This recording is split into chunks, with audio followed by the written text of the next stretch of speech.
when it comes to really any religion that has uplifted Afro-indigenous people, I just find that there's still so much limitations around femininity. You can go into Rastafarianism, you can go into any of those things, and it's like they still have a problem with women being powerful. And then, because we don't want to take misogynistic men, because we don't want to take those men with us, we are destroying the Afro-indigenous community. We are destroying our race. Go, I don't want to curse right now, but go stick something up somewhere up and very far up there, okay? Because none of that is helping.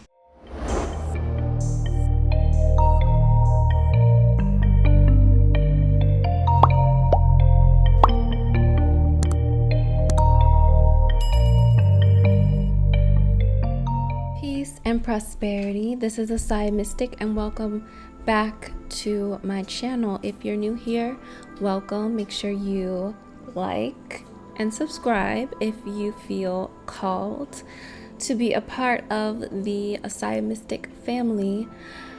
Today, I want to talk about how, as Afro-indigenous women, we create life, therefore we create law.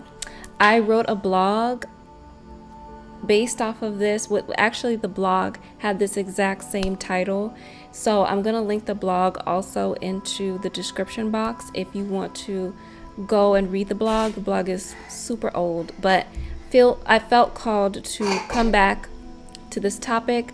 I've also talked about this subject in my book, The Great Woman Resurrected. You can find that book on Amazon. It is discounted as of right now because I am currently editing the book.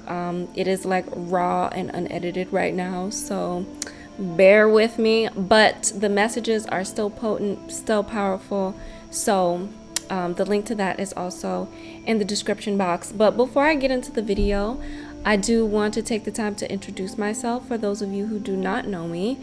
My name is Esaia Mystic. I am a spiritual and feminine energy coach for high achieving women, and I'm currently offering and opening up space to a new program, or actually I wouldn't even call it a program. It is like a bombshell of an experience, and there's going to be so many different tiers and levels to this experience, but it is called the CREATRIX Unleashed. And basically I am helping other online feminine creatives to come into their alignment with their divinity as a feminine being, so they can show up in the online space, so they can show up in their life, in their purpose, aligned with the truth of who they are, so that they can live in a way that brings in more money, more overflow, more abundance, but also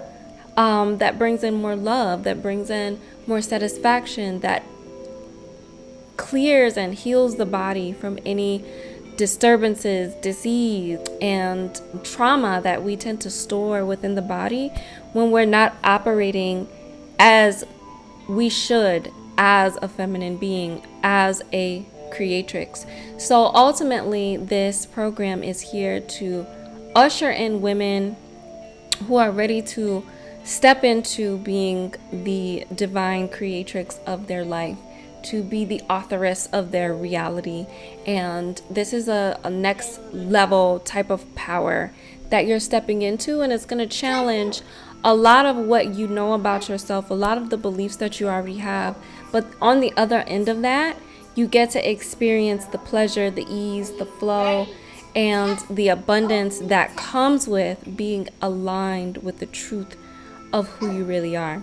So that is the portal that I have available for you all to step into. So if you're interested in being a part of the initiation, or if you would like to be a part of the mastermind community, where you're getting access to all of the wonderful programs, courses, masterclasses, and one-on-one time with me, then that is also an offering that is available to you. Or if you are looking for something much more luxe, much more high end, much more VIP, I do have exclusive space for working with you one-on-one, and also getting you into a retreat with me and us zipping off to some magical place in another country or in a beautiful place in the world where we can actually work on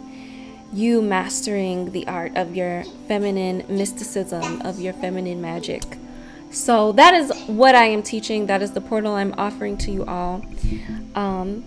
But now that I have that out of the way, if you are interested in any of that, you can message me at Esaia the CREATRIX. The link to that is in the description at my Instagram account. Or you can send me an email, or you can click one of the links that I have down below to check out my current courses, self-paced courses. Or you can book a call with me. Literally, I just have the door open right now. So get in touch with me so that you can see if this would be a good fit for you. Now, I'm going to get into the video. I want to get into how, because we as Afro-indigenous women, we as women in general, because we create life, this also means that we create law. This means that we create the rules to whatever is happening and taking place in our life. Whatever we enable becomes the thing that is the blueprint to what gets to happen and what gets to transpire in our world. Because as women, we have our own world that we create. And within that world, we magnetize, we attract, we call in all of these different things.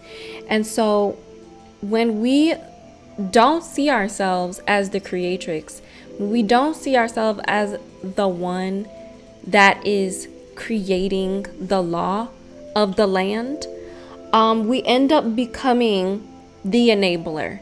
We end up becoming the woman who just allows anything to enter into her and be multiplied by her.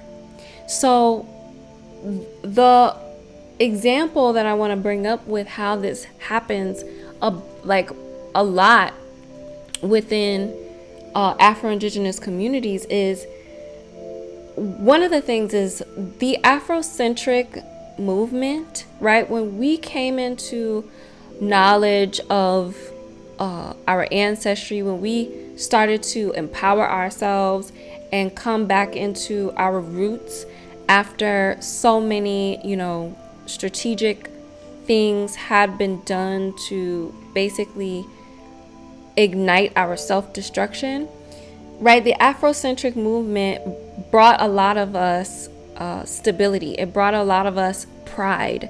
We started getting our pride back. We started to feel proud of who we are instead of looking in the mirror feeling like we were, not beautiful enough, not good enough, didn't have any, didn't come from powerful people, didn't come from, greatness, that we were just merely slaves that had just been freed, right? And, now coming into more information, like a lot of what we know about slavery isn't even true, right? It's been something that has been projected onto us, and basically a story that's just been overtold, and every other story about our lineage and history within America and all over the world just completely ignored, denied, hidden. So even a lot of slavery, we're learning and we know now is not accurate, and we have a vast history. We have an abundant ancestry and lineage. We come from great and powerful people. Actually, we come from the people that are responsible for the creation of this entire earth realm. So in knowing that, we've gained a lot of pride. We've gained a lot of we've gained a lot of benefits from the Afrocentric movement. However, what I'm seeing from a lot of the Afrocentric movement now is still wanting to fight against this opposing force instead of realizing that the reclamation of our identity is all that is necessary to bring about the healing and the transformation of the Afro-indigenous community. And a big part of that identity comes from realizing that we are naturally matriarchal people. We are naturally people that honors the feminine, that honors the great mother, that honors the earth mother, that honors the universe. We are naturally a people that has always been in tune with the feminine divine, and we have always put the feminine divine first. However, that's not something that's being upheld and held onto in the Afrocentric movement, whether we're tying our lineage back to Africa or America or any part of the world, right? Or any kind of anything. What I'm noticing is that in every single context of connecting back to ancestry and power, the feminine is being left out of the conversation. And not only that, but the feminine principles are not being upheld and not being respected. And so what this ends up doing is it ends up literally ruining, like it's almost like you're traveling backwards. Like you're trying to make more movement and progress forward, but really you're losing sight of what was even the issue in the first place. And the issue in the first place was disconnecting us from who we are and where we come from and the philosophical truth in what we lived by and what we believed in, okay? And though that way of life, okay, the beingness of who we were is what took us out of our element. So we are our own worst enemy. We are the reason that the energetic aura was penetrated. And because we forgot about this, right, about these feminine principles, about the feminine principles that we live by, that we honored and respected from the beginning of time, like literally, the earth, like we are one with the earth, we are one with the cosmos, we represent that oneness. What's happening right now is that the Afrocentric movement is leaving that out of the conversation, and is like so many conversations are being had still about what women in the Black community should be doing and should not be doing. And I did a video before on this channel about, polygamy and why Black women are being conned into polygamy based off of this whole, Black movement and Black power thing. And if you want to know the depth of my perception and also channeling on that, you can go watch that video. I'll link it in here.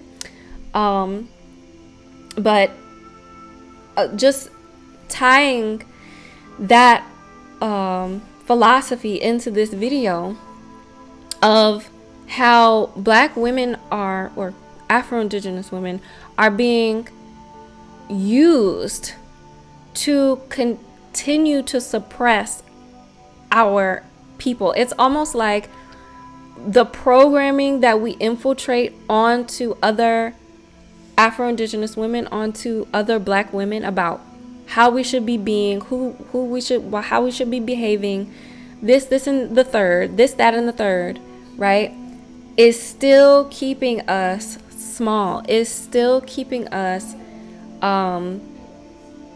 oppressed.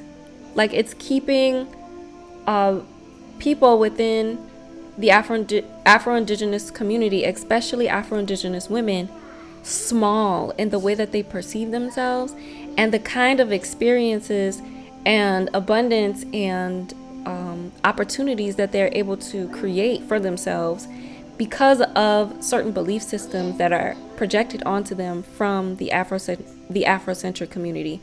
So I was watching a video, it was like an Instagram reel recently, and I forget her name, but she's very like popular in the Afro-centric community. And she was basically talking about how Black women are being programmed to adopt the government and the system as their man, and resent and not want to basically be with Black men because the government is taking care of them, because the system is taking care of them. And she basically shamed Afro-indigenous women for doing this because, you know, it's what the white man or the system, you know, wants you to do. It wants you to hate your men, right? It wants you to hate other Afro-indigenous men and leech onto them so that you don't need them, and so that their masculinity can continue to dwindle from that, from you basically choosing the government and the system over them. And when you have a certain kind of mind, you would accept this as true. You would accept this as basic, you know, like, oh, that makes sense. That's the truth. Yeah. But you need to evolve in your mindset. You need to evolve in your thinking. You need to evolve in your consciousness to really be able to see how this is brainwashing women, Afro-indigenous women, into continuing to enable the lacking of feminine honoring that people within the Afro-indigenous community continue to uphold. Okay, babe, I need you to go back over there until I'm done. So it's like this guilt that a lot of Afro-indigenous women end up taking on from being in a literal situation where they are not raised to honor their femininity. They are not raised to have and uphold feminine principles and worshiping themselves as the feminine. I don't know any religion that carries heavily these principles of feminine honoring and worship, other than being in alignment with the earth and being in tune with nature. I don't know any religion, whether it be African religion, whether it be more indigenous. Like, I don't know any religion that upholds that standard. And so most Afro-indigenous people, especially if you come up in Christianity, if you come up in whatever religion you come up in, right, or whatever household you come up in, most people, and just being that we live in the country and the day and age that we live in, are not raised to honor the feminine, especially Afro-indigenous people. And so just off bat, women are not, you know, we're not set up for success in that area unless we're raised in a family that does uphold these principles. Maybe not consciously, maybe subconsciously, but most of us, we're not raised that way. We're raised to care more about masculine principles, masculine philosophies, a masculine religion. And because of this already sets us up to believe our value is based off of things that has nothing to do with our value, based off of what we have to offer, based off of what we do, based off of how well we can cook or clean, or how well we, you know, all of these things. And it's just like, that is not what makes us valuable. That is not what makes us impactful. And because the feminine energy, most of us are raised not worshiping this energy, we are already predetermined to have some level of poverty mentality, to have some level of, you know, disconnect with our bodies, to have some level of disharmony in our relationships, just because we're ignorant to feminine principles. So off bat, everybody is like coming into this thing not really knowing and just trying to feel it out, right, intuitively, how this is going to work. This kind of upbringing is causing us to believe that we are responsible for the destruction of our people, and that the only way we can remedy that destruction is if we submit to men that are not living up to the feminine principles, that are not also honoring the feminine, that we submit to men that do not respect and love the feminine. So this is the reason that we end up in poverty. This is the reason that we end up in abusive situations. This is the reason that we end up, sick in our bodies, right? Because number one, we're not valuing the feminine in ourselves. And so therefore, our men are not valuing the feminine within themselves. And they don't see a reason to honor the feminine because, like I said, we're brought up in a world that doesn't care. Like, it's not a necessary thing to care about femininity. So they're being brought up in complete, permission. Like, they're being given a permission slip by the Afro-indigenous community, by religions, by all these things that are telling them, that you're supposed to be living in this way, or you're supposed to be living in that way, when none of those ways include the honoring and the worship and being completely in tune with the divinity of feminine energy. Feminine energy, when you are in tune with her, will bring abundance. Feminine energy, when you are in tune with her, will bring you satisfaction and harmony in your relationships. Feminine energy, when you are in tune with her, will bring you wellness and ease in your life. And that is not something that we as women are responsible for coding inside of our men. It is something we are responsible for activating within ourselves. And within that will activate it. That will call forth. I won't say what. It's going to magically make some man who is a misogynist into someone who, will love you and honor you and worship you and all these things. But it will call forth the right masculinity that will take care of you, that will provide for you, that will do all the things. So blaming women and shaming women for, number one, depending on the government, which, by the way, the government, the system, any kind of public institution that governs over its people is represented by the father in astrology. It's represented by Capricorn in astrology. And Capricorn represents the father, okay? And this is what a government is supposed to do. A government is supposed to take care of its women and children. It is supposed to take care of the people that are in need, the elderly, the homeless. This is what a government is supposed to do. So we're over here complaining and talking about the system is evil for doing what it is supposed to do. It is supposed to take care of its people. Now, just because we are not in touch with our own original selves, with our own true identity, and we're operating outside of that, and that's the reason why we're experiencing, Afro-indigenous people are experiencing the dissonance that we are, well, some of us are, in our relationships, in our finances, right?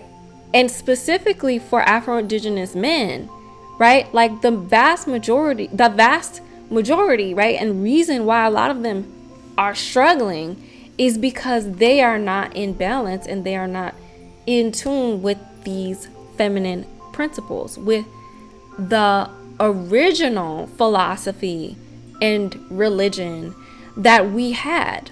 Okay, that predates whatever it is anybody else is talking about. Okay, we live on a feminine planet. We live in a feminine universe. And if you don't honor her, if you don't get in tune with the balance of being in alignment with her as a masculine man, then you will be povertous. You will have bad luck. You will not be, well in the mind, in the spirit. Like, you just won't. So I've had enough. Please,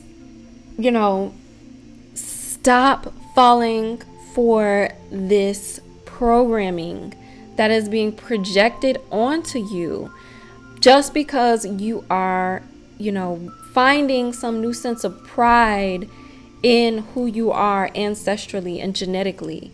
Do not allow that to be a permission slip for somebody to make you as a woman feel like you are less than, that you need to follow another rule book of all the commandments of what a woman needs to be and what a woman needs to do in order to be worthy, in order to be loved, in order to be, all these things. You don't need to do that. And it's that mindset is the thing that is keeping the Afro-indigenous community stuck. Okay? It's because we are still not embracing the origins of who we are. And that one of the biggest origins of who we are is remembering that we are a matriarchal people, that we put the feminine first, that we honor and respect the feminine. And when you can understand and remember how deep that philosophy goes, how deep that remembrance of self goes, that this is your true religion, is being in harmony with the Great Mother, then I just don't want to hear it. I don't want to hear it. And that is why I am no longer a part of any of these, Afrocentric, kinds of movements, because at the end of the day, they treat women like shit. Okay? And when it comes to really any religion that has uplifted Afro-indigenous people, I just find that there's still so much limitations around femininity. You can go into Rastafarianism, you can go into any of those things, and it's like they still have a problem with women being powerful and living their life flourishing in love, in sovereignty. And then because we don't want to take misogynistic men who are rebelling against their own inner feminine, who are exemplifying overtly feminine traits because they are really resisting their inner feminine, because we don't want to take those men with us, we are destroying the Afro-indigenous community. We are destroying our race. I don't want to curse right now, but go stick something up somewhere and very far up there, okay? Because none of that is helping anyone, any of us. So with that being said, that concludes my video. I hope you got something out of this video. I hope that it has inspired you to really, really, really reflect on the kind of messages that you are receiving, all in the name of, Black power, and to discern whether or not it's really coming from this original philosophy of uplifting and upholding the feminine energy that is calling to be loved, respected, honored by the sacred masculine right now. And so this is why we as women are being called forth to really own who we are in our truth and in totality. And again, it's not our responsibility to bring that out of any man. It's not our responsibility to activate that in him. That is his responsibility. And if we are to have masculine men in our life, we are to call that energy into our life. We cannot continue to enable. We cannot continue to feel like we are the ones that has to save the day, that has to change, that has to be the healer. We can let them be our hero.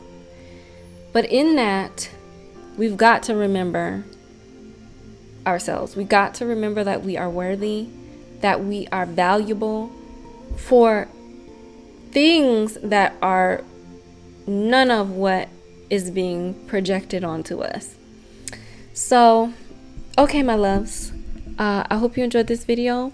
Make sure you like and subscribe, and I will see you guys in the next one.